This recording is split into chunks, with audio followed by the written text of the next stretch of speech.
Hey guys, Joe with BitRaged. It's Friday, October 12th. I want to jump into Bitcoin here before the weekend, give you guys an idea of what I see for it going into the weekend and then the week ahead. Here on the daily chart, you can see it's been very slow movement for quite a few weeks. Since September 10th, it's kind of been some corrective movement. And now we're starting to see more of that momentum. So it becomes a lot clearer here on the daily chart what's going on. And this structure here is one that we've showcased on the channel. It's one we've talked about. And it's interesting whenever you have a move like this, you can go on YouTube and everybody expected the move, right? So you go on YouTube, you watch some videos, and you'll see people saying, oh yeah, I expected this move. This was definitely going to happen. And, we forecasted that. And now, we're going to move back up from here or something like that. And when you look at it, they never actually expected the move. They're just piggybacking off of that to get some notoriety. And so keep in mind that not everything people say on YouTube is accurate. We were expecting this move. You can go back and watch our videos. You can watch what we had to say.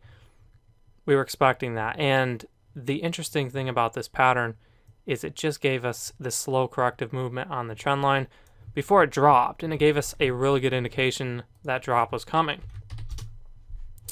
So on the 4-hour here, you can see very, very clear you have a move up, a couple rejections, and then it just sells. We got a decent entry here for any of you that caught that, kind of a retest to the trend line, and now we're here.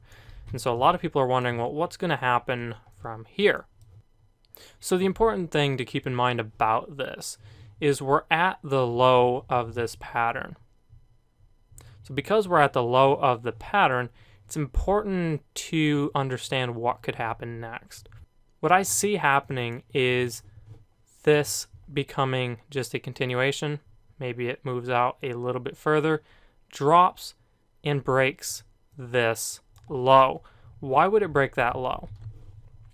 Well, if you look in the past, you can see here and here, it didn't quite get there here, but there has been a lot of activity in this 5,800, 6,000 area.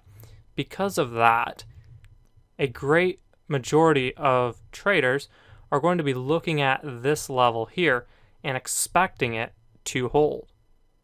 And so because of that fact, I think it's very likely we see a break of that level.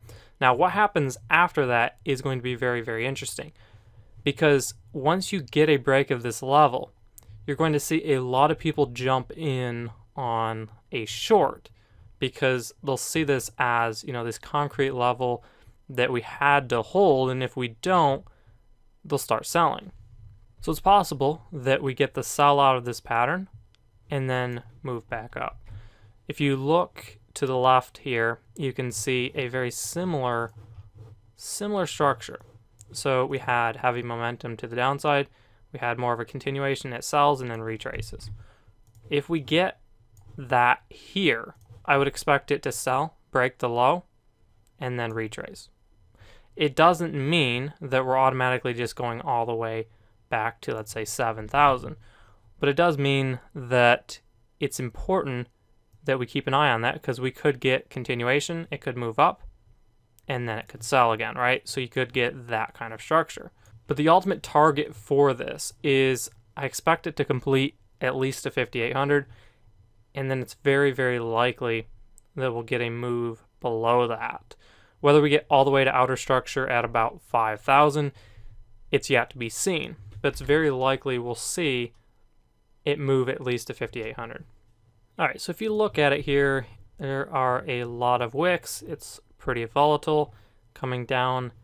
What you have to see this as is, what is it in context? This is having momentum to the downside.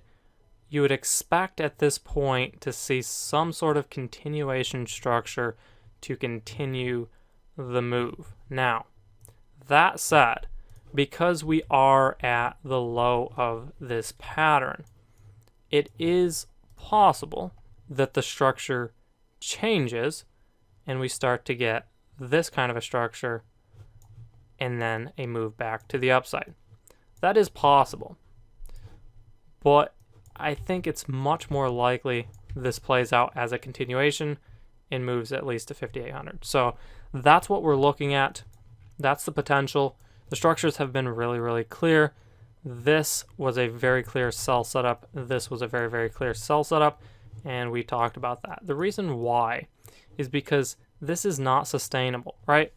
Think about it like this. You could push your car up a hill, but there's going to come a point when it's not going to be sustainable for you to continue to push that car. You're going to get tired, you're going to get exhausted, and you're going to let the car roll back down. Same thing. This is essentially like pushing a car up a hill. Eventually it's going to get exhausted, and eventually you're going to see this break to the downside, which we see here. So that's what we're looking at. Keep in mind, this could take several days to form, and it could develop out like that. So be patient with it. Don't just jump in on anything, but it's very likely we'll see just a continuation here and a move at least to 5,800. So I hope that helps you out. Hopefully that gives you some clarity and insight into how we're looking at Bitcoin at this stage. Appreciate you watching. Have a great weekend, guys. Take care now.